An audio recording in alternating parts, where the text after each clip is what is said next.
Alright, what's going on, you guys? Nick here with Nick Strength and Power. I've got a couple of interesting stories for you guys today. The first story that I've got for you guys today, Iain Valliere. Let's talk about his latest physique updates and where we think he's going to place at the 2022 Mr. Olympia. So here we have Iain showing off the separation and the thinness of the skin in his legs, just showing off how detailed his quads are at this point in his prep, under 2 weeks out. Well, now we're getting closer to 1 week out than we are to 2 weeks out, which is insane how quickly this Olympia buildup has gone. And I say this every year, you know, when we're 6, 7, 8 weeks out, I say it's going to be a week out before you know it. And here we are. The Olympia is next weekend. So Iain has been 7th the past 2 years at the Olympia. He's been winning pro shows to get to the Olympia. He's one of the more hyped up bodybuilders right now that a lot of people are talking about. A lot of people disagree with my initial prediction video predicting him in 10th. A lot of people think he's going to be a lot higher. I think a lot of people actually have Iain in their top 6. And I think a lot of people like to automatically assume that I don't like Iain because Iain clearly does not like me. But that's actually not the case. I do really like his physique. I'm a fan of him as a bodybuilder, maybe not as a person, but as a physique and as a bodybuilder, I am a fan of his physique, and I do think he deserved the 7th place placings that he's had over the past 2 years. I thought that was a good and fair placing for him, but I just think in this caliber of lineup, I don't see him placing ahead of some of these new guys that are coming in, and I actually think that they're going to take some of these top spots, and they're going to be pushing guys back. And guys that are already there, I think, are going to be moving up, not backwards. Nick Walker, for example, I think is going to move up. William Bonac, I think, could move up. I think Derek will take one of those top 6 spots. I think Crizzo will take one of the top 10 spots. I think Andrew Jack will take one of the top 10 spots. There's like 4 guys right there that could push Iain technically back 4 placings if he was in 7th last year. But I do want to give him his props here. He does look really conditioned. He also posted a glute update, which I didn't really think was that strided. I thought the front shot was way more impressive than the glute shot, which I don't know. You guys can let me know what you guys think, but compare that to Urs Kalsinski's glutes. Maybe you can see what I'm talking about. But make no mistake about it, I do think Iain is in the conversation for top 10. He is one of the best bodybuilders in the world. You can't take that away from him. I just think that in this lineup, he would be pushed back, not moved up. You know, but never say never. I mean, there is the fact that he doesn't have to train Chris this year, so he can focus more on his own prep, which could be a big advantage for him. It could really work in his favor, and he could look better than last year. And who knows, maybe I'm completely wrong, but I just have a feeling when we're talking about that top 6 conversation, I just don't see Iain in it. But feel free to let me know what you guys think in the comment section down below, whether you agree or disagree. I would love to hear what you think. Now, next up in the news, Sadik tells us why he will be skipping the Olympia this year. So a lot of people were excited for Sadik's big comeback. He won a show. He got to the Olympia. Then he put up kind of a cryptic post on Instagram yesterday saying he was out. And now he posted on his story an explanation as to why he pulled out of the Olympia. And it was health reasons. So a lot of the speculation was correct. He says a lot of speculation as to why I pulled out of this year's Olympia. By the way, everything is straight now thanks to Jesse and the rest of the team at Transcendent HRT for getting me back to where I need to be. Be here for a long time, guys. Your family, friends, and loved ones need you.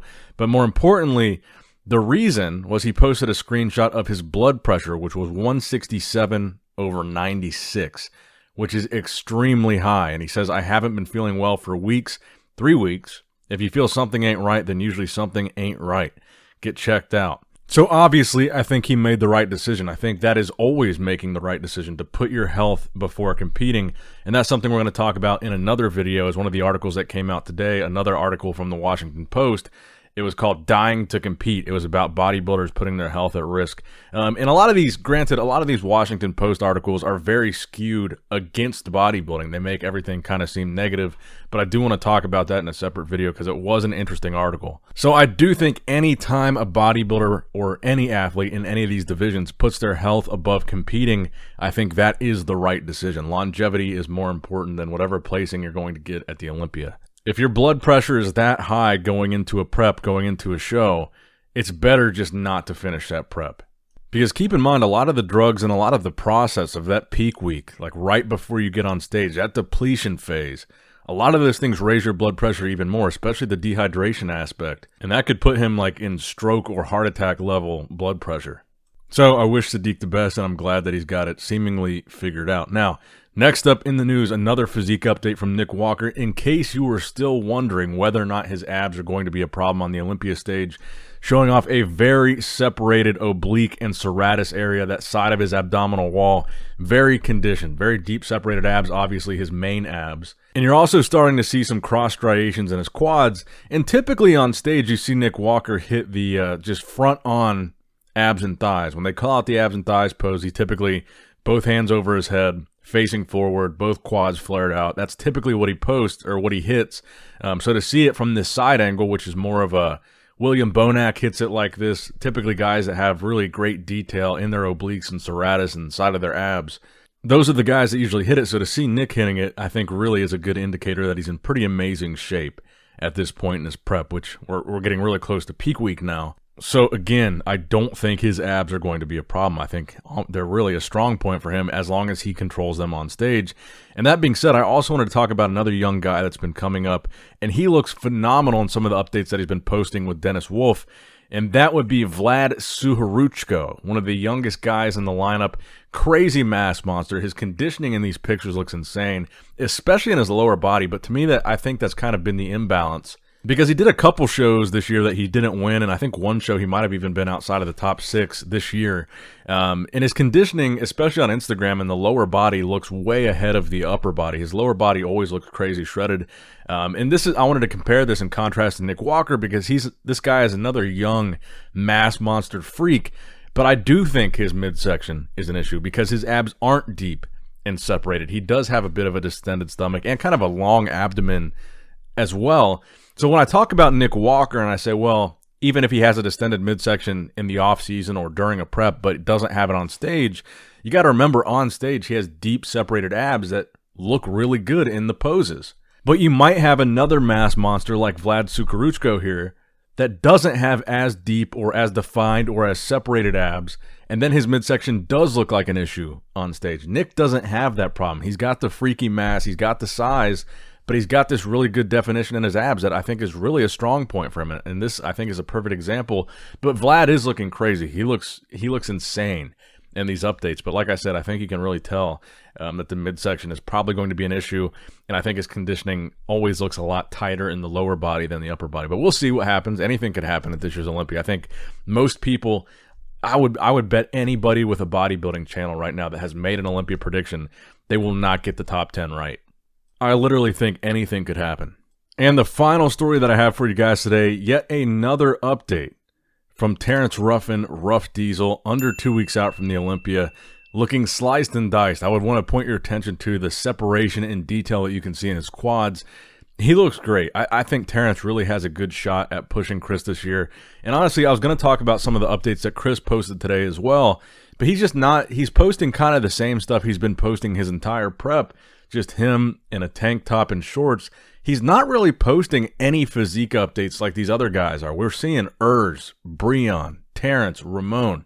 They're posting full, like, in posing trunks, posing updates. And Chris really hasn't posted one single update like that. And all these other guys are, which kind of makes me wonder what's going on. And of course, he doesn't have to. He doesn't need to. He can do whatever he wants, maintain the mystery, whatever. But I do think it's interesting and noteworthy that all these guys that are really gunning for Chris, they're showing everything. They're confident physique updates like every other day. They're saying, here's what I'm looking like. I look great. And Chris is kind of just posting like the same thing, kind of covered up. So it's not like Chris has done like a social media blackout where he's not posting anything. He's still willing to post his physique, but he's not really posting much like to show what he actually looks like. Well, one more story that I've got for you guys today. I guess I should cover this as well. The Arnold Classic is no longer hosting the amateur portion of the competition, at least for the time being. They're still going to have the professional division, but the NPC Amateur Arnold Classic, they will not be doing. And this is the statement that I got from the executive director. He texted me this morning. He says, sure, we are disappointed that the early indications of athlete interest in the 2023 Arnold Amateur and decided to take a step back to work to improve the offering. The Arnold Classic is bodybuilding's premier invitational hosted by its greatest champion. If amateur registrations are not meeting expectations, it's a clear indication that I need to take it off the line for a period of time and revamp the competition to meet the high standards of the brand. While we are disappointed that we are pausing the amateur this year, the Arnold Sports Festival is otherwise experiencing record high demand in all other metrics, ticket sales, exhibitor sponsor sales, hotel room bookings, etc. We are investing more into the fan experience this year than in any other year, and we're excited to share a number of blockbuster announcements for this year's event in the coming weeks. So, in case any of you were wondering, that's where the Arnold Classic Amateur went. That's why they did it, essentially a lack of interest. So that's going to wrap it up for the video today, guys. I hope you did, in fact, enjoy it. Make sure you leave a like on the video and subscribe if you haven't already for all the Olympia coverage that's coming up over the next couple of weeks. You don't want to miss any of it, so click subscribe, click that bell notification icon, and as always, I love you guys. I appreciate you guys. Nick Strength and Power signing out. All right, guys, don't forget to click that like button and subscribe to this channel if you enjoy the content. Also, check out my Instagram at Nick Strength Power. My Facebook page, which is simply Nick Strength and Power. My secondary YouTube channel, Nick Strength and Vlogs, for vlogs and bonus content that you will not see on this channel. And consider subscribing to my third YouTube channel, Nick Strength and Pokemon, which is all things Pokemon and trading card games, completely unrelated to this channel. So if you're into that, give that one a look. And all links to merchandise and social media will be in the description box below. If you guys want a Nick Strength and Power t-shirt, that will be in the Shopify link below. Have a great day.